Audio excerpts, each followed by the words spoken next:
starring Emily Blunt and John Krasinski. Lee, Evelyn, and their 2 children have survived in a post-apocalyptic world by finding ways to keep quiet and avoid summoning vicious, sound-detecting predators. But how long can this family survive in a world where any sound they make could be their last? Now, I checked out the trailer, and this does look like a pretty solid post-apocalyptic thriller, which as far as like horror movie subgenres go, I gotta say post-apocalyptic thrillers are among my favorites. So yeah, I'm definitely going to be going seeing this movie in the theaters when it comes out. And when does it come out, you may ask? A Quiet Place will be in theaters April 6th.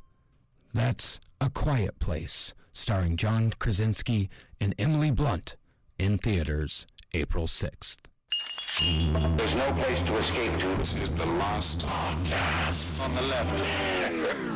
Rise from your grave. That's when the cannibalism started. What was that?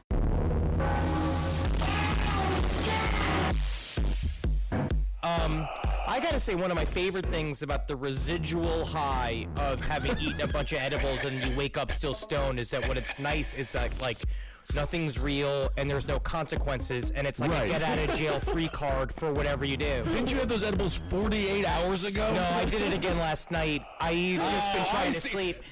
But okay, what it does is make it so, like, you sort of feel like I'm a traveling, wandering god, like a Loki, and I can tell people what to do, and I can do whatever I want, and it's like they can't see me. Or they'll laugh if they saw me doing something bad. well, maybe that's what happened to the character we're going to talk about today. Welcome to the last podcast on the left, everyone. I am Ben Kissel with Marcus Parks. We got Henry Zabrowski over there. Teflon Henry Zabrowski. Ain't nothing gonna stick to me today because I'm not a part of your world. I'm not.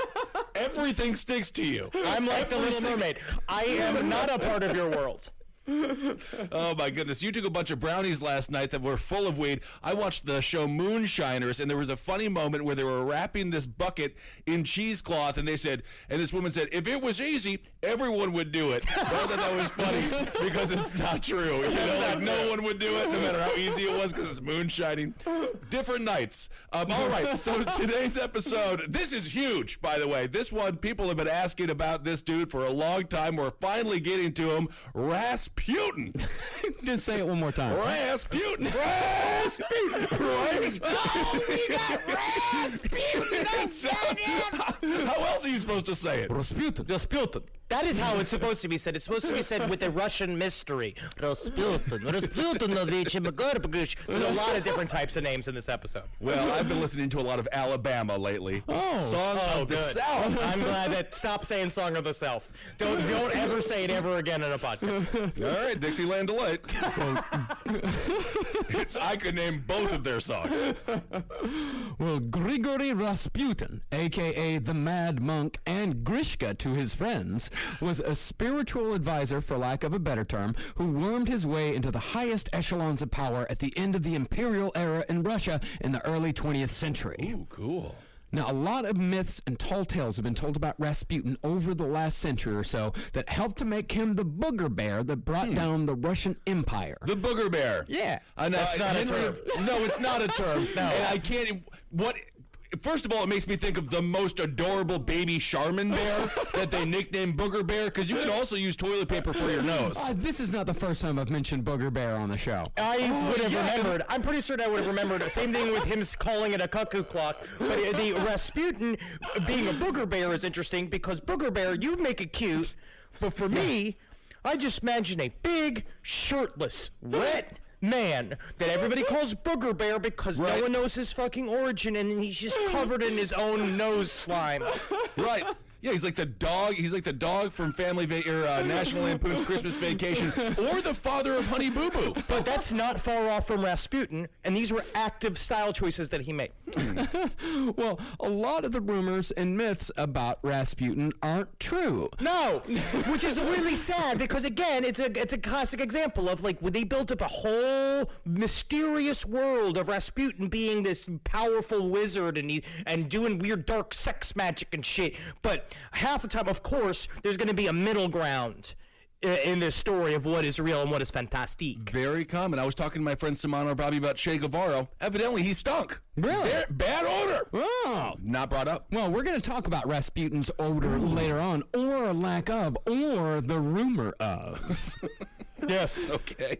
Speaking of which, the rumors and innuendo about Rasputin came from two places: his contemporary enemies in Imperial Russia and the Soviet Union, who used Rasputin as an example of the debaucherous evil that came before the formation of the USSR. Okay.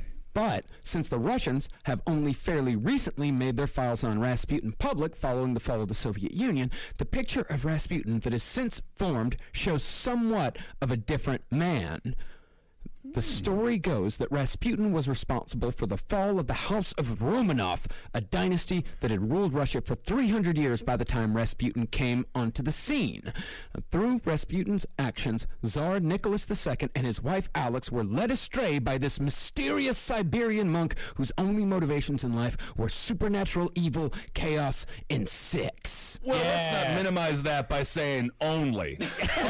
Aren't those quite grand motivations? I like to think so. It seems to be a life goal. If that's what you want to do every day, you wake up and I want to make sure I am sowing as much supernatural evil, chaos, and sex in your life, you'll get it, but it's going to be in a lot of La Quintas, and it's going to be after polyamory festivals or Jade festivals somewhere in Arizona. Well, I'm not saying only in like a minimizing way. Right. I'm saying only as in like singular, or in this case, triangular. Laser focus. Laser focus, yeah. Laser focused. Yeah, but the whole truth is actually a lot more complicated. What we're aiming to do in this series is to dispel the myths that surround one of the most mysterious figures of the 20th century, while also painting this man just as he was. A man. But he was a fucking cool-ass dude. I love this story. I mean, he's done bad things. Obviously, he's done bad things. He did really awful shit. But it's very metal, and a lot of this fucking, when I think of this story quite a bit, it's like a man just followed with a as he's spinning through the fucking Russian force, fighting demons and shit that may be a part of his mind, but he's making them real. And he's out there wrestling them, and women are falling for him, and he's drinking as much stinky vodka as he could put into his big flappy mouth. He does seem like someone who really takes Slipknot seriously. Just like I know you're hearing the band, like, but are you listening? Are you listening? Are you even aware of the lore of Slipknot and how the masks are a different chapter for each section of the fantasy line? No, Rasputin was not necessarily what you would call a cult leader. He had followers, yes, but he was more of an advisor, like a worm tongue. He did not want to strictly rule. He more wanted to be around those who ruled. Huh, like John Hornacek. What? Carl Malone, John Stockton. Yeah. Hornacek just liked to be on the team. Utah Jazz. Utah Jazz in the 90s. I'm not letting any of this fake music basketball information sully the fake shit I've already put into my mind. Now, like a cult leader, Rasputin liked to play with people, but he didn't have that one skill that we always say is one of, if not the most important, when it comes to running a successful cult. Organization. Or a podcast network. We could maybe use a little bit of that as well. But the truth is that cult leaders have an eye for delegating authority and structure, societal structures. And they know that what you have to do is put people to work. Rasputin, in my mind, quite a bit, because we're going to see and what we're going to show in these next couple episodes, is that Rasputin was actually also very self-conscious of his image and knew what he was building and how to attract people to it. To me, he's more of a big stinky Madonna than anything, where he hit on a style and everybody got into it, and technically is the first practitioner of what I believe is a subgenre that only Rasputin does, which is crust goth. I think I was accidentally a crust goth when I was 12. Trust me, it is definitely a subgenre that exists. I knew quite a few crust goths in college. It's very easy to be one. Now, that image that Rasputin was trying to make for himself, all that was about making him a great man. That's really all he wanted. It just didn't matter to him what kind of great man he was. I mean, don't get us wrong. This guy is a monster of history. His actions led to untold misery for millions on a macro scale and hundreds on the micro. And actually, he's one of those guys where you really wonder if the whole of 20th century history might have been different if you would have just plucked Rasputin out of it. It's fucking true, dude. It's fucking a lot of shit's on his shoulders. First ignorant question of the podcast. What years we talking about here? We're talking, like World War I years here. Like, we're talking like 1900 to 1917. These are some of the most consequential years of the 20th century. It set the tone for the entire 100 years. World War I, a war so fun we did it again. That's a very controversial statement. Very controversial advertisement. You know, I'm just saying I could have been a great McNamara. I could have, you know, that's how you brand Vietnam. It's like World War II, we're doing it again. And we're also going to be stealing a little bit from Dan Carlin's concept of the capital G great man, about how, like, what we're going to tell is the story is that what we also learned from Jim Jones and we've learned from other cult leaders is that laser-like focus and adherence to, like, personal, even fake, insane values can drive you really far in this world. And somehow this stinky, I keep using stinky because that's a lot of people constantly talk about with them. This hammered, possibly a rumor. It's true. This horny version of a World War I version of Forrest Gump managed to get crazy access to very important people, and he used it very sinisterly. And Forrest Gump used it very positively. Who doesn't love shrimp? Well, despite all that, Rasputin was not the supernatural beast of mysticism and magic that we've been led to believe he is. I mean, like everyone we cover, Rasputin's basically just another piece of shit. So, the two books we're using for research on this series are Rasputin, The Untold Story by Joseph T. Furman. Furman. I'm sorry. No, it's not that. It's just I hate when books are titled The Untold Story. Is it blank? You're telling the story. It's the now told story. I hate the term untold. You can't say now told. Now telling. The story I'm currently telling of Rasputin. Yes. You do that in really tiny type on top of it and just label it Rasputin. Right. Well, the other book is Rasputin, Faith, Power, and the Twilight of the Romanovs by Douglas Smith. Ooh. Now, this kind of story is new ground for us, as we've never really covered world history in previous episodes. It's definitely new ground. So right up top, we want to make sure everyone knows that we're not claiming to be historians here. No, we are not. No, we're not. Shocking revelation. The kernel of CBD gel I still have stuck to my wisdom tooth is evidence of that. I know there's some people out there who are huge buffs of Imperial Russian history. Like, I knew a guy in college, he turned the entire first floor of his house into like this weird kind of museum dedicated specifically to the Romanovs. Wow. Nowadays, if your roommate is doing that, you call the fucking FBI and say he's planning to kill a bunch of people. Because you don't devote a whole section of your... I guess maybe it does make you peaceful. It's a museum. I think if they just have a corner of their room with specific candles and pictures of people that they don't like around, and they're constantly licking their gun, then you call the police. I call that pulling a Cunanan. Yes. No, this is just a sweet guy who was intensely obsessed with the Romanov family. Awesome. We went to that. What was it? Was that in Pittsburgh? Yeah. The people who turned their entire house into the museum. Very fun. Yeah. Strange place to live, but fun. Yeah, it's great stuff. But my point here is that, there are people that know this shit backwards and forwards, and so, we might get a couple of things wrong here and there. And especially when it comes to, like, the World War I stuff, because that is insanely complicated. I know all about World War I. Also, especially the names.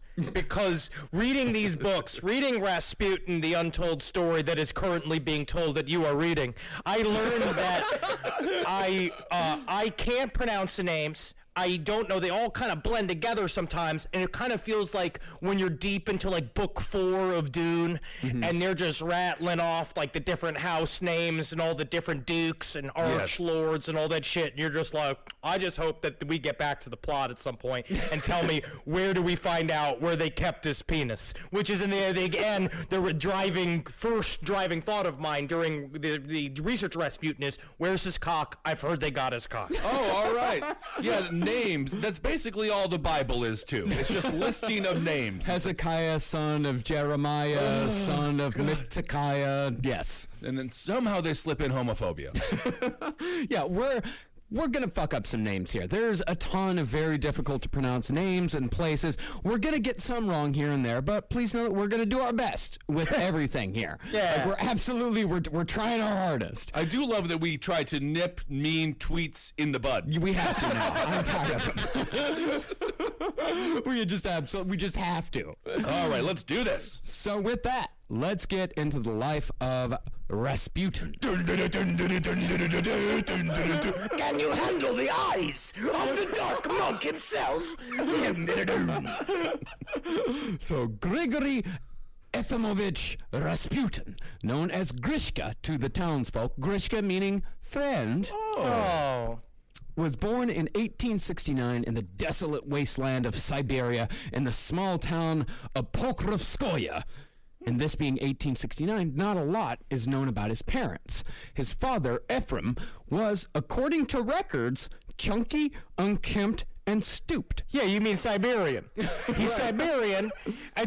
Technically, they measure how much land you should receive from the government by how many degrees your stoop goes from the center of your back. Huh.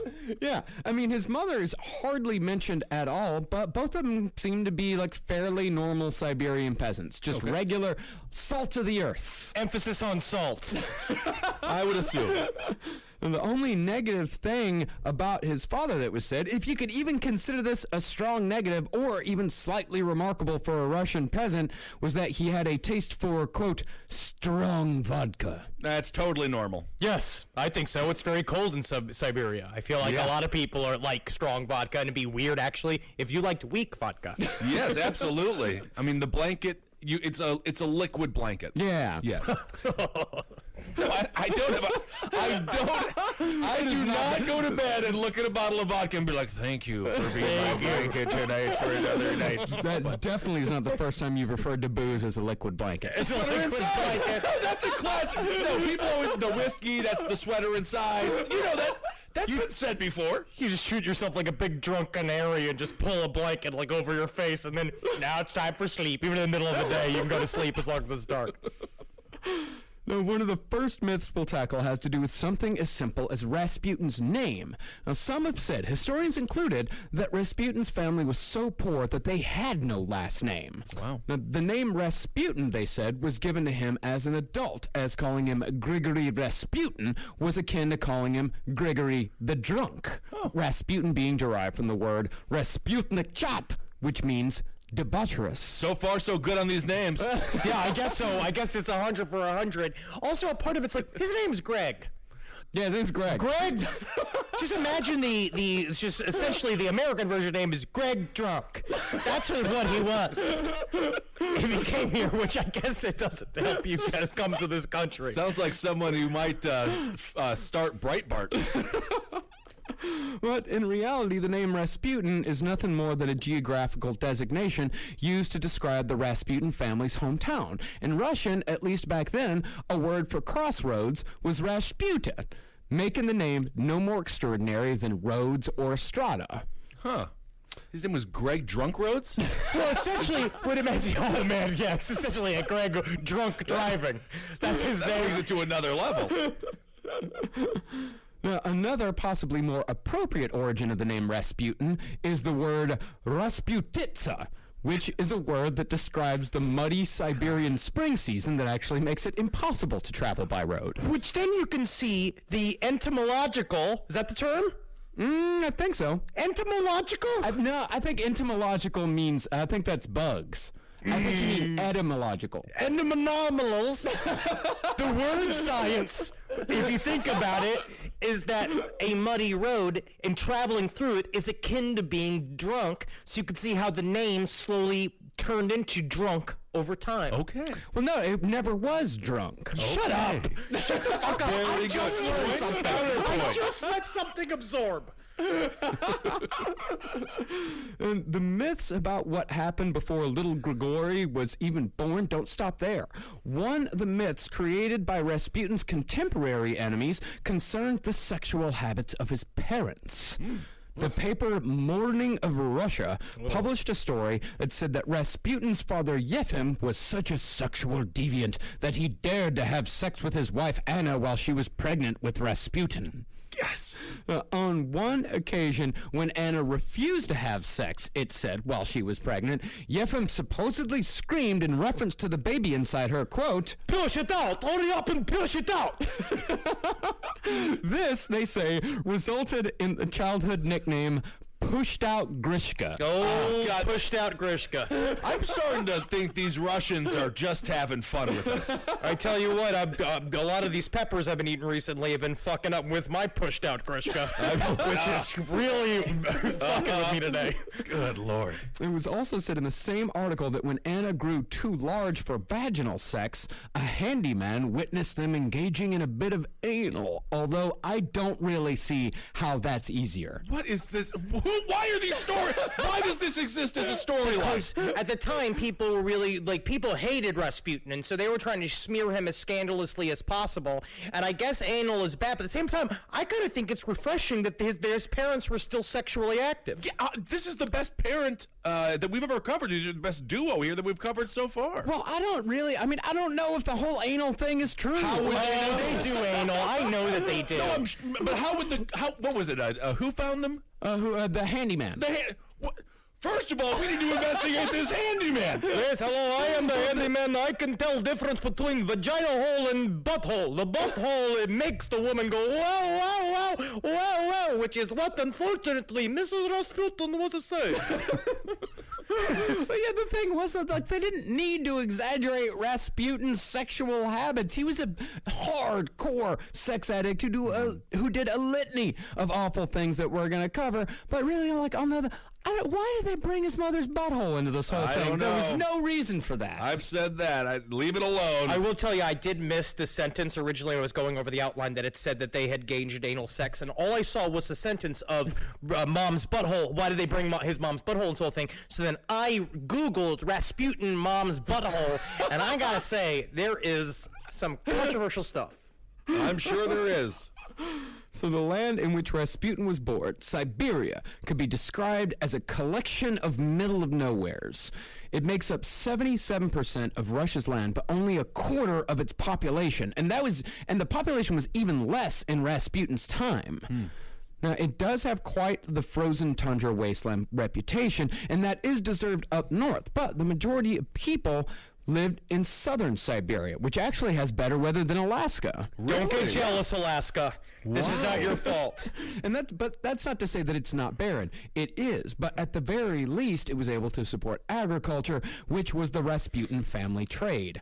And the Rasputins had lived there forever, hundreds of years. And this actually tells you a lot about the Rasputins. It wasn't really until the 19th century that Russians started seriously immigrating to Siberia, and even then, those that did come were of what you'd call a desperate sort. Yeah, how sad are you when you have to immigrate to Siberia? That's the place you want to be leaving. They view it as a place of freedom because they have a reputation of being independent. When you go to Siberia, it's kind of like the Wild Wild West, part of America, where you go out there and it was now about I'm people. thinking about a huge robotic spider. I'm sorry. Damn it. I'm sorry. But you go out there essentially for Lebensraum, living space. You know that term, Kissel. Because your grandfather had spray painted all over the base. Thank you. But It's a world actually started labor unions, but we don't. That's true.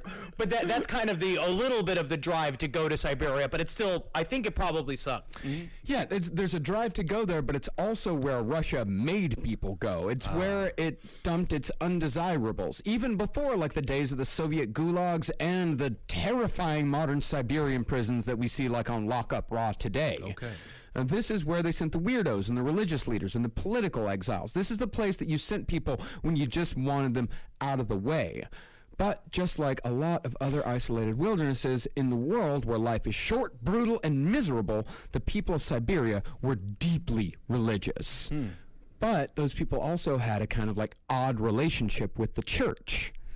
The major religion was Eastern Christian Orthodox, which is pretty much Catholic, not Catholic. Catholic, not Catholic. They're like Catholic number. They're like second Catholic. They're Like right behind Lutherans. the Catholics. We always how we described as the Lutherans was Catholics without discipline.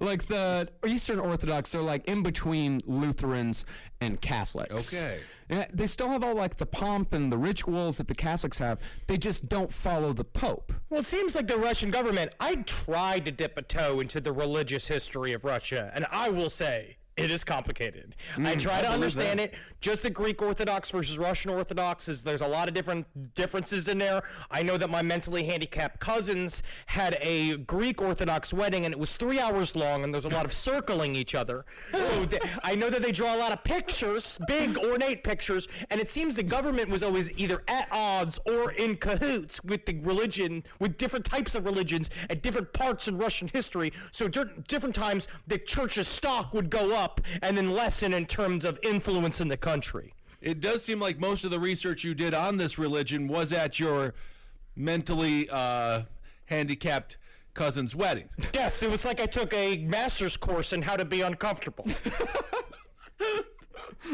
Now, what spoke to these people, the people of Russia, and especially the peasants of Russia, was not dogma or theology as much as it was the icons and the rituals.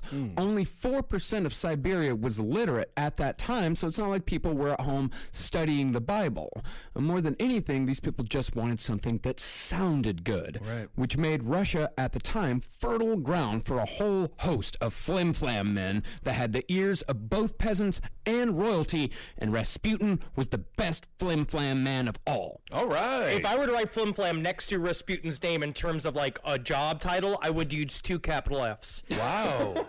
And Rasputin, what's also interesting about the people of Siberia that I seem to sort of absorb is the idea of fatalism was rampant, and especially in peasant life. The idea of God gives us whatever it is that he gives us, including suffering, including being conned, including everything that's happened. So everything that happens essentially for a reason, and we're supposed to take it. Our suffering is God's will, and so we're going to be fine with it. So you have a lot of people that roll with difficult shit. So it kind of, I wouldn't say gullibility, but it definitely it adds fire to what Rasputin just kind of like came at the right time when his shit was also perfectly absorbed by the people looking for somebody confident to listen to.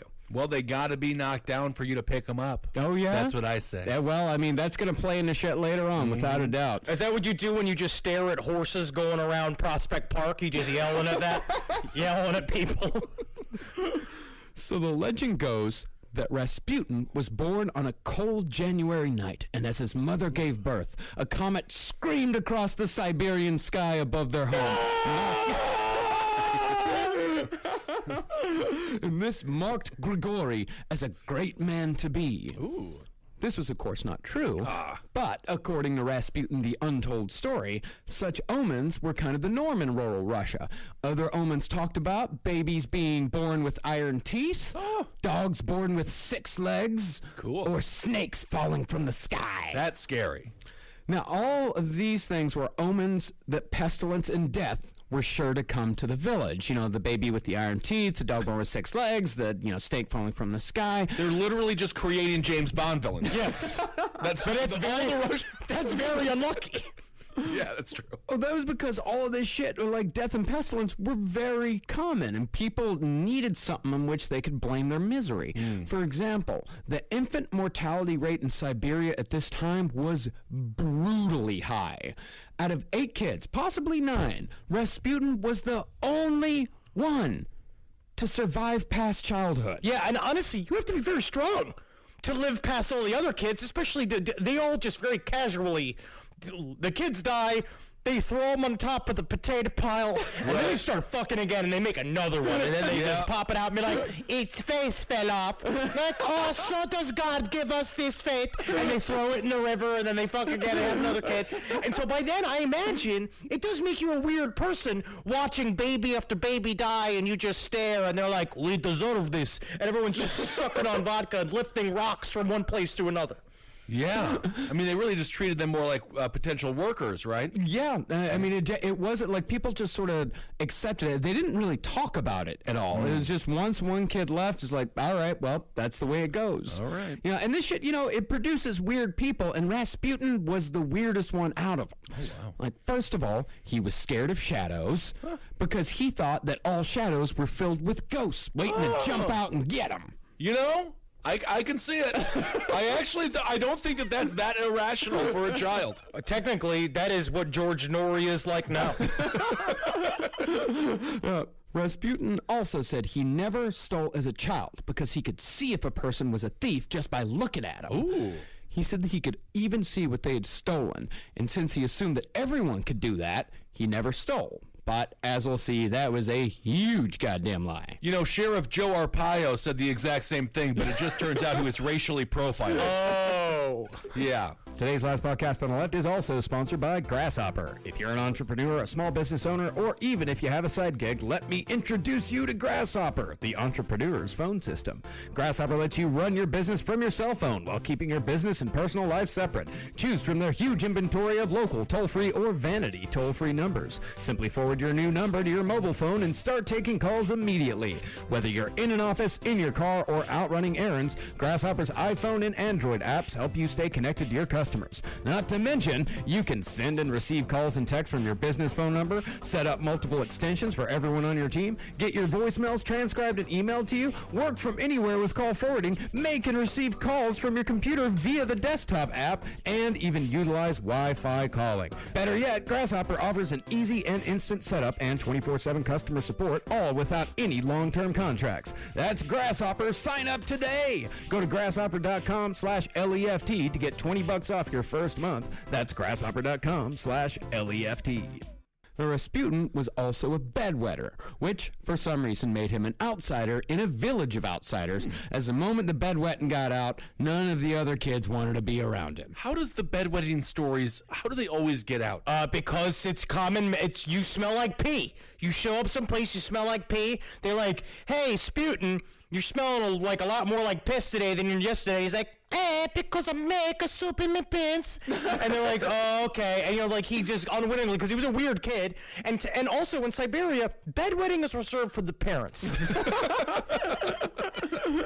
But through it all, Rasputin still had a love for his homeland. He'd come back, even after he was one of the most, like, influential people in all of Russia. Like, once a year, he'd go back and hang out in his small town. You gotta remember your roots. It does seem a little Romeo and Michelle every time he does it, though. Like, he shows up kind of in like, look at me now. Hey, more hairy, huh? The time does this to me. You fucking guys, love you. Hey, get out of here. Yeah, that is a good point. It might just be trips to go brag. And even as a child, Rasputin had a deep and abiding faith in God, a lot like Jim Jones. But it was around the age of 8 that Rasputin's path took a turn for the supposedly supernatural. Ooh. He and his cousin both came down with pneumonia after falling into a river, and only Rasputin survived. Now, because his cousin was apparently the only kid who'd hang out with him, Rasputin turned to horses for company, and pretty soon he said that he could communicate with them on a mental level. Ooh. Did you do the same thing? No, I didn't commune with horses. He would never communicate with horses. But you do get the feeling when Marcus said that, he's like, you don't do that. You get to know the horse power and horse wisdom. It's not meant for man. My uncle did it. He's been in a coma for 30 years. No, you gotta earn a horse's trust. Yeah. You can't just break in there. Hey, man, you don't gotta tell me. Well, really, I mean, it seems like all of Rasputin's outward miracles when he was a kid had to do with the horse at some time or another. Oh, he just seemed like he was good with horses. Yeah, he was great with horses. Chip Gaines is great with horses. Yes, he is. Fixer-upper. And when Rasputin was 12, he was in bed with a high fever when he heard adults talking in the other room. They were discussing a recent theft in which the poorest man of town had lost his only horse. Oh. Rasputin got out of bed, looked at the faces of the men in discussion, pointed at one of them, and screamed, He stole the horse. Oh, no. This is how the Salem witch trial started. But that's what happens. He's a weird, sickly kid. He's, like, all covered in fever. He shuffles out going, That man is the thief there. And they're like, get out of here, you sweaty, weird little boy. And then he goes back to sleep, and then they find him later on. Yeah, like the father apologized, but he said like, "Oh, the kid's just sick. He's talking nonsense." But the other guys are like, "Well, maybe this kid's onto something Why here." wouldn't he be? So Yeah. they followed the guy home, and they found him trying to move the horse. Yeah, he was trying to launder the horse. And so the problem is the bully is right. And when the bully is right, that means everybody else is wrong. You know what I mean? Which is bad for the town. Yep, he's like the Rainmaker from Looper. Yeah. Yep. So the man was beaten within an inch of his life, as was the custom, and the town finally put. How do you know when the inch is up? like what's the final hit? Siberians know. Okay. Well, they do the old school wrestling thing where they lift the hand to see if it holds to give him the 3 count.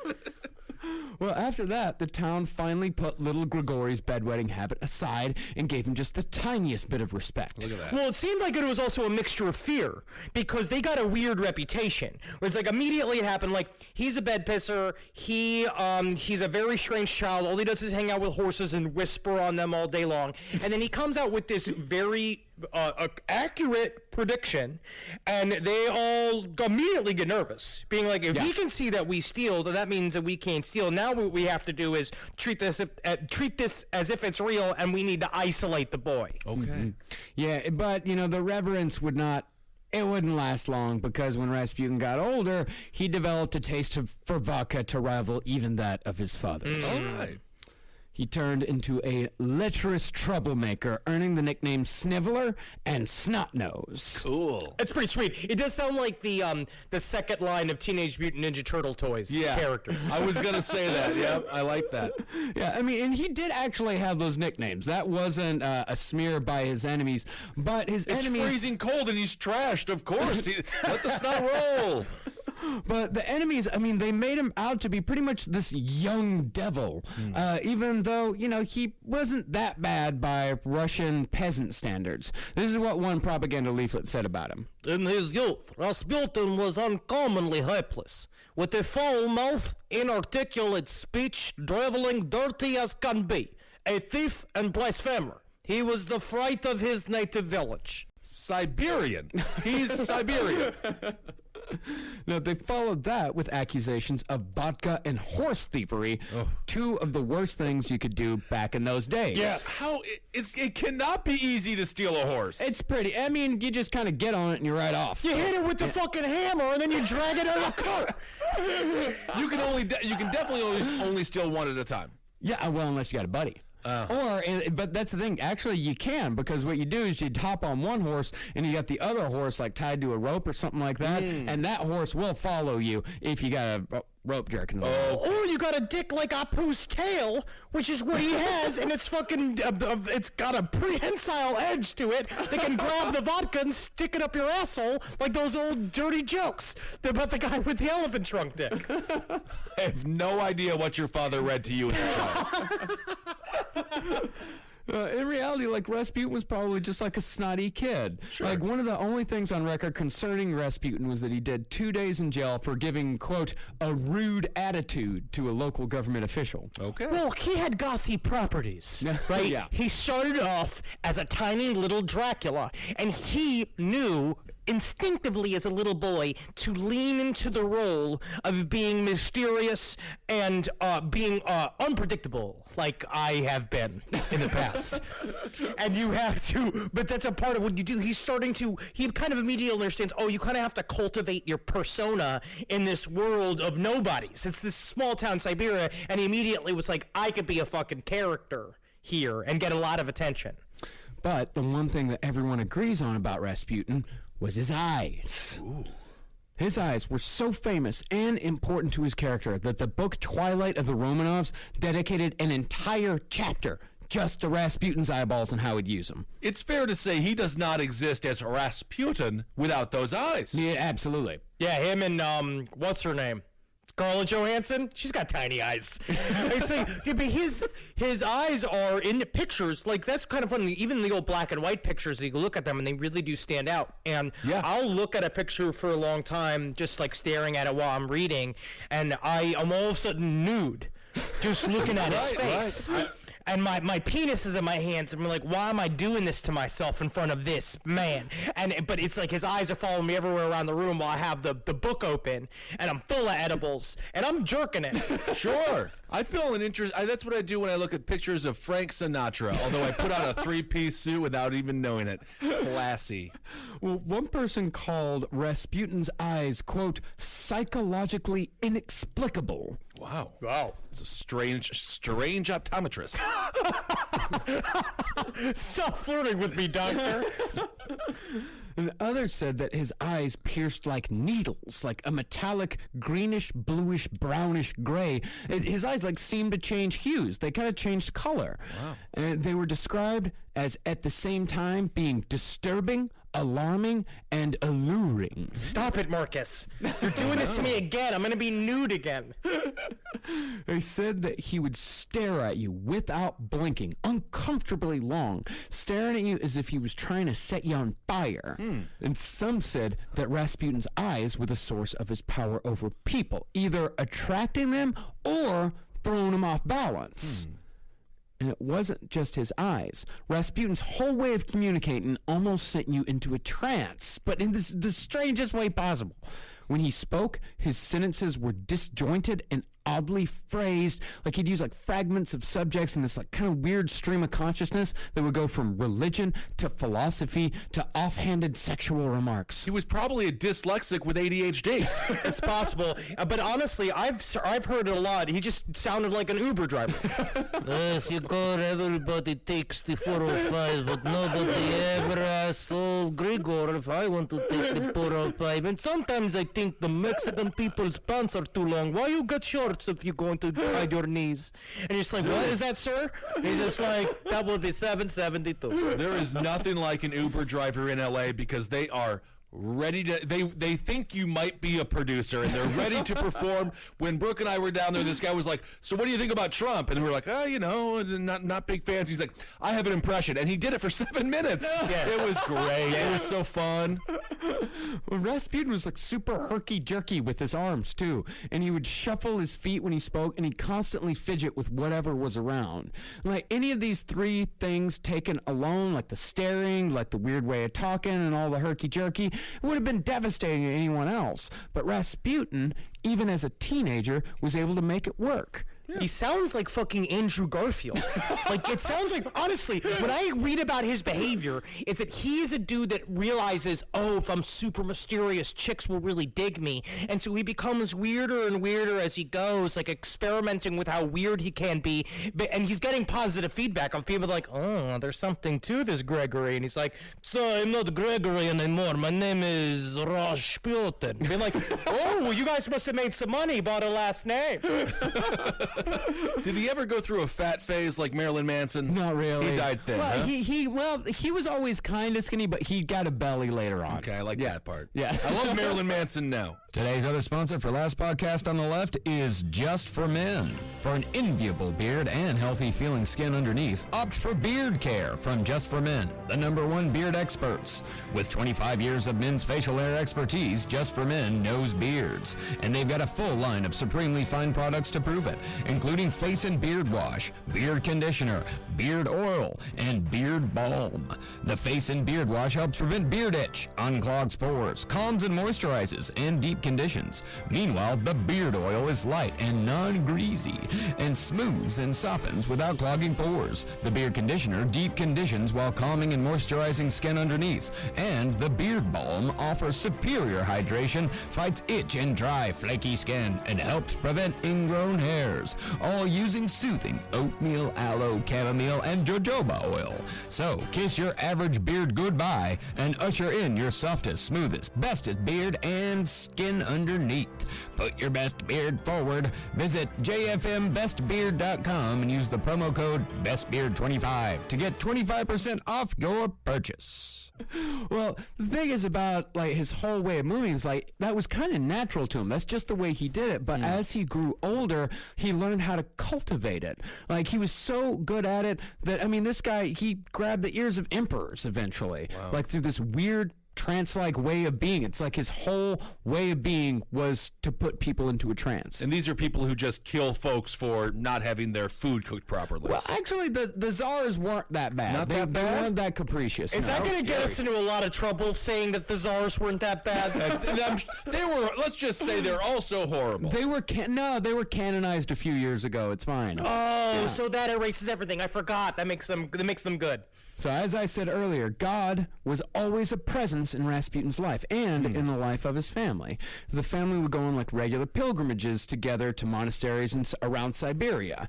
So when Rasputin was 17, he got permission from his parents to make the trip on his own. Oh. And on this trip, he met a woman named Praskovia Dubrovina at the Feast of the Assumption of the Virgin Mary. Man, that party must have been off the fucking chain, dude. Siberia, Assumption of the Virgin Mary. I got 9 Keeklorks of vodka and my mule's horny. Woo, this is going to be a great assumption. Praskovia was 20 years old, a spinster by the standards of the day. Disgusting. When did they die? Ugh. 29 years old. 20? Jeez. Well, you got to remember, like, they have to start having kids early because you got to play an odds game there. Oh, sure. That's right. Yeah. So within a few months, the two were married, and Rasputin brought his new wife home. I'm married, bitches. You guys all thought that I wouldn't, but I tell you what, I'll throw that dick fuck down so solid, she stay with me for life, huh? High five, huh? Why everybody's not stay with me? This is the Siberian version of Harold and Maude. 17 and 20. With that elderly woman. So their first 3 children died of scarlet fever and whooping cough, respectively. But their 4th, 5th, and 6th actually lived well into adulthood. Oh, nice. But the 7th died. 3, so they got 3 out of 4. No, they got 3 out of 7. Right, but yeah, they're 3. And I mean, they're not winning the NBA Finals. Yes. But they went to 7 games, so that's pretty good. They lose the NBA Children Finals. However, such was life in Siberia and Russia, and a lot of peasants, as Henry said, they just kind of saw this as a manifestation of God's will. So after marriage, from the ages of 19 to 28, Rasputin seems to have just kind of done his best to be the town pain in the ass while still trying to be godly. Okay. Like he'd get drunk, he'd hop in his horse cart, and he'd just ride around town shouting obscenities at all the respectable folk. There's a part of this that sounds fun. Yes, it does. It's like, just the idea of being like, see, you don't fucking tell me where to go, what to do. I go out there, I get ripped up, I get fucking crazy. That's what Greg the drunk fucking does. Okay? You fucking, you're going to fight him a nickname? Then you get to just slill fucking vodka all night on a horse cart. Yeah. There's no DUIs if it's a cart, right? Man, just yelling at people. Honestly, man, yeah, every one of these, there's always a moment where it's just like, let's be friends. Yeah, but he still also like talked about God all the time. Like Rasputin, he was kind of like that frat boy that has like the cross tattoo and the cross necklace, and he has that weird little hook on his cap that like, oh, it's about fishers of men. He also sounds a little bit like Johnny Cash, peak drunk. And still loving the Lord. We're going to do a gospel album. We're going to do a gospel album. We're doing a gospel album, but I'll tell you what, because if we don't, I'm going to shoot your fucking wife. Most people, they wouldn't hire Rasputin for a job, and usually when something went missing in town, Rasputin was the prime suspect. And in fact, one of the myths about Rasputin is directly related to his thievery. Oh. Now, it was said that Rasputin's evil nature was so strong and diabolical in the true sense of the word that he had a small horn growing out of his forehead, a bump just below the surface. That, they said, was the reason behind his messy hair, because he was hiding the horn, and therefore his intentions. God, it's like they're talking about Marilyn Manson. I know it. But the real story is actually much more embarrassing than that. Uh-oh. He had a zit. One night, a fellow villager named Kortovstev, God damn it, I've been trying to figure out this one. Kortovstev. We're going to get in so much fucking trouble. Let's just call him Cart. We'll call him Cart. I like that. Yeah. We'll call him Carty. Cardiff. So Cart caught Rasputin stealing his fence piece by piece. That is. Every day I come outside, then I chop the fence. Fence belongs to me. It is outside. You mean to tell me that I cannot catch bird, make pet? I see fence, now fence, my pet. And it's the vodka that gives me permission. For some reason, I just think it would be hilarious if they were neighbors and he was stealing his fence and moving it like 1 inch onto his lawn. I take a look at the codes. The community codes, and your grass is 1 inch too high. I cut it with fucking sword, and you try to take it from me. No, you was just chopping it up with an axe and like throwing it in his car, throwing the pieces in his car so he could like sell it for firewood later. That's so funny. So when the villager caught him, Rasputin, like, he kind of threatened him with the axe, so the villager just took a stake and just bashed Rasputin right in the face with it, and then beat him as hard as he could, and the beating caused a permanent bump in Rasputin's forehead. Honestly, it's a very, like, drunkard story. I see in the frame of this arc is that up until now, Rasputin has been a mess, right? He's fucking as many women as he can. He's got kids at home, but he's just the town drunk who sort of being religious is sort of his thing. But in the end, he's just got a bad reputation and people hate him. But this hit is going to send him off into the trip that will then mark his destiny. You know, yeah, like, according to the untold story, the same neighbor that beat Rasputin would also be the man who would inadvertently send Rasputin on the journey that would be his first step towards his ultimate destiny. Ooh. A couple of Cart's horses had gone missing, and Rasputin, along with a couple of his drinking buddies, were the prime suspects. The friends were found guilty and were permanently exiled, but the evidence against Rasputin being involved wasn't as clear-cut. A temporary exile was suggested, which wouldn't have been so bad, but Rasputin had a different suggestion. He offered to take a pilgrimage to the Siberian monastery of St. Nicholas, 325 miles away. Ooh. The townsfolk accepted the proposal, maybe thinking it would do him some good, but probably just hoping they wouldn't have to deal with this asshole for just at least a few months. Sure, yeah, that's a long ways away. But on the other hand, we should not just dismiss this outright as some drunk dickhead trying to get out of a punishment. Rasputin had chosen a grueling, dangerous, possibly life-threatening path when he could have easily just fucked off into the wilderness for a little while. He hit rock bottom. I do believe that that's kind of what happened here. It's like in the style of the show Intervention, he had hit rock bottom. He didn't know what to do with his life. He had a lot of ambition. He had been meandering and talking about it to this point about how he was destined for something great. His parents were kind of hinting at that a little bit, saying that there was something special about his birth or all this bullshit, whether that's true or not. But he started to believe a little bit, being like, I can make something of myself, and if I do something impossible, if I go do this like crazy thing, I'll gain some sort of esoteric knowledge from it and come back a different person, which is exactly what happened. Cool, a journey is afoot. Yeah, I mean, the things about Rasputin is at the end of the day, he's really he's like a late bloomer. Sure. You know, like it took until 28 for him to really like get his shit together, and this was the trip that would make Rasputin blossom. Oh. And so, in the spring of 1897, Rasputin began the long trek to St. Nicholas and became one of the Straniki. The Straniki were what the Russians called holy wanderers. Oh, good. I thought it was someone who ran on the football field after their college football team won naked. The Straniki. Oh, gosh. That's fun. That is cute. That's fun. I mean, they were like hobos. They were hobos. They were hobos that just kind of talked about God a lot. Okay. But this dude just went like normally you put like point A from where we are in Prostopia to St. Nicholas, it's like a straight line, but normally you take like roads and shit to go around it, like you'd follow formal things. But he's like, no, I'm going straight. So that means it's like he's walking through fucking bushes. Yeah. He's walking through ditches. He's walking over mountains, and the whole time he's going like and spinning in circles and shit. Like he's really going for it. And in my mind, he's also fighting fucking demons. Yeah. And he's out there, and demons come at him, and he's got the sacred stick of Skroshia, and he's fighting him like it's a fucking kung fu movie, and they're all falling all around him. He's getting the eyes. He's shooting laser out of his eyes. Yeah. That's where it jumps into fan fiction. Absolutely. There's something very like labyrinth about it all. Yeah, and the whole time he's like repeating the Jesus prayer. Like he keeps saying like, Lord Jesus Christ, have mercy upon me, a sinner. Like as he's just saying it over and over and over again Like as he's walking. Like the way Timothy McVeigh forced everyone to listen to Bad Company by Bad Company off the album Bad Company. He also may have been a proto Bad Company. But that's also a way that like the Hare Krishnas and different sects of different spiritualism believes that you should use your mantra. Like, basically, you say your mantra over and over and over again until it becomes a part of you. Like, you say Krishna again and again, so they say it becomes like your heartbeat, where now it's like in your brain forever and becomes a part of your body. And so he really got very serious about this. Yeah. I mean, this was like, it was a true journey. Like, he slept outside. He begged for all of his food. He said he escaped murders and brigands.